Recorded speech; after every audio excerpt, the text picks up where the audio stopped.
Hey, snowy day today. Beautiful snowy day.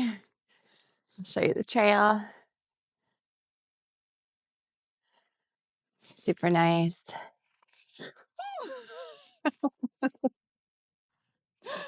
Caught on camera. Got a little snowy there. Okay. Anyway, Audrey here with Changing Tides Energy, day 2 of coming back to you 30-day series. If you are watching this video right now and you have had any experience with grief or with losing yourself to unrest or upset or turmoil, then you should watch this video. Today is day 2, as I said. I shared a little bit yesterday about the reason that I'm doing this 30-day coming back to you reset. If you want to check that one out, you can.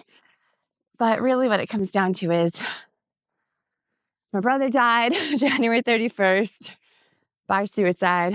And I don't know, I just kind of lost a little bit of my zest, you know? It's tragic and devastating. And I've started to experience patterns of being and thinking that I did years ago. Like trauma really activates a part of you that needs attention and needs love. So here we are, giving 30 days of intention and love, coming back to you. Today, I just want to share 2 simple reflections. Kind of funny because the first tool that I'm going to share is actually about reflection. So, what do you do when you first wake up in the morning? I don't know if I want to walk down there because I literally just fell walking down something not quite that steep. And it looks really pretty, but I think I'm just going to keep on the snowy trail. But anyway, what do you do when you first wake up in the morning? Are you in a space or a state where you feel stressed or feel rushed or feel grateful or feel rested? One of the tools that I use that was very helpful is when I first wake up in the morning, I do a self-check. I do a physical check, head to toe. I lay there. I don't really open my eyes much. I take it in stillness. I check in with my body. Wow. Thank you, body. Thank you for getting the rest that it did get. Thank you for showing up again today with the beating heart and functioning organs and muscles and bones and nerves and cells to just be able to experience this life. Thank you. I check in with my gut. How am I feeling? That's where it sits for me, my gut and my throat. If the energy gets really bad, I feel it in my neck and my upper back. And that's where I feel it, is in my gut and my throat. So I check in and maybe I discover that I feel like so peace and so serene and just so amazing. And maybe I discover that I'm feeling tight and a little agitated about something. Either way, I get curious. What's the joy and gratitude from? Man, this trail looks so different with all this snow. And I'm following animal tracks. Interesting. Let's take a look.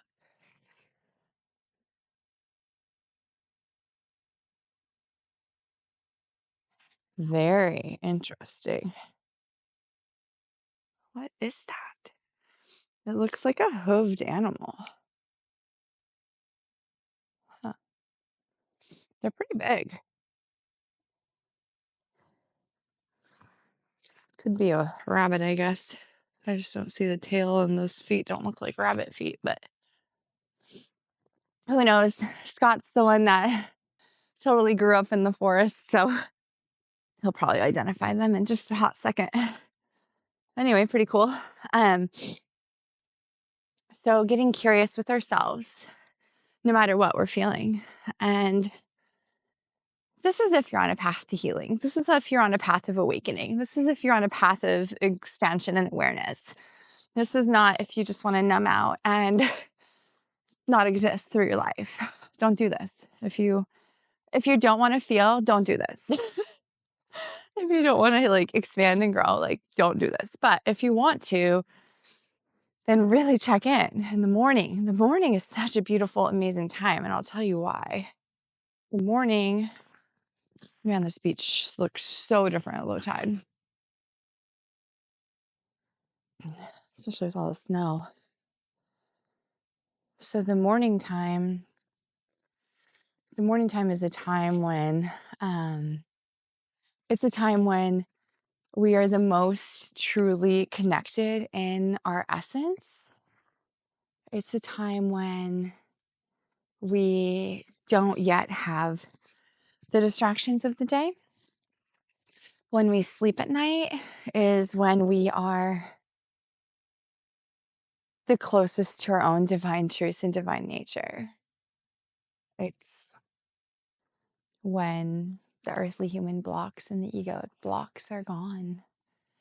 Sleeping is medicine, and the quality of my sleep is directly reflecting on the quality of how in tuned I am living into my truth, or if I'm living out of alignment with my truth.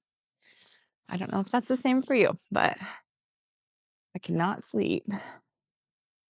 Cliff down there. I cannot sleep if things are out of alignment within my soul. So anyhow, that early morning reflection is great because then you can check in and be like, man, is there some area that I need to show myself a little extra love? Or is there something that I need to address for myself? Remember, it is nobody else's responsibility in this lifetime to heal you. It is yours. It is mine. That's it. Yes, we are blessed with support. We are blessed with family, friends, partners, coaches, guides, healers. Yes. This is a little sketchy. And it's our responsibility. So if you do this assessment and if you do this reflection, then you may find, well, what do you do with that? Well, you've got to be on board to executing and taking some action for yourself. Whatever you do, don't get anxious about it. Don't get burnt out or run down if you feel overwhelmed by what comes up. Grace. It's okay to put it in a bucket and say, I'll come back to this bucket later. I got to go rock my day for my kids, for my job, whatever. It's okay. Just acknowledge it. Put it aside and schedule some time when you can just have a seat with that. Give it some space, get curious, and just know these things that do cause you discomfort, they're not going to kill you. Feelings don't kill you. Feelings actually move by you like clouds in the sky. They don't stay. It's when we ignore them that the storm persists. It's when we ignore them that the cracks in the foundation start to form. Don't be afraid of your feelings. I'm giving myself a pep talk right now. I hope it's helpful for you too. Okay, the second, I want to get down to the beach, but this is what I'm looking at, and it looks a little sketchy. It's just all very icy, icy and rocky and snowy, but so pretty.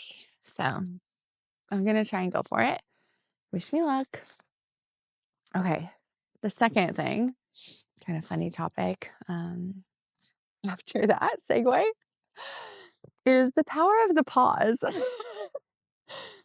So I'm going to choose to talk about that after I make it down this little spot here.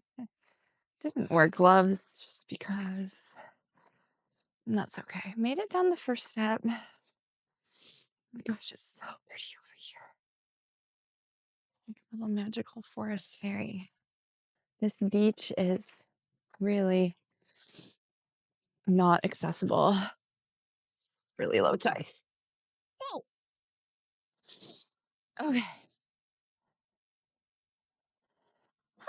Let me show you where we just made it. And we'll talk about the power of the pause.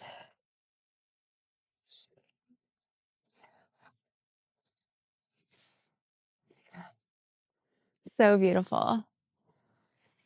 Okay. So, one of the things, so my dad was one of my greatest teachers. He was like a guru, but he had to go through some real shit to like get to that point in his life. But one of the things that he would often remind me, and that was so helpful and really has been up for me lately, has been the power of the pause.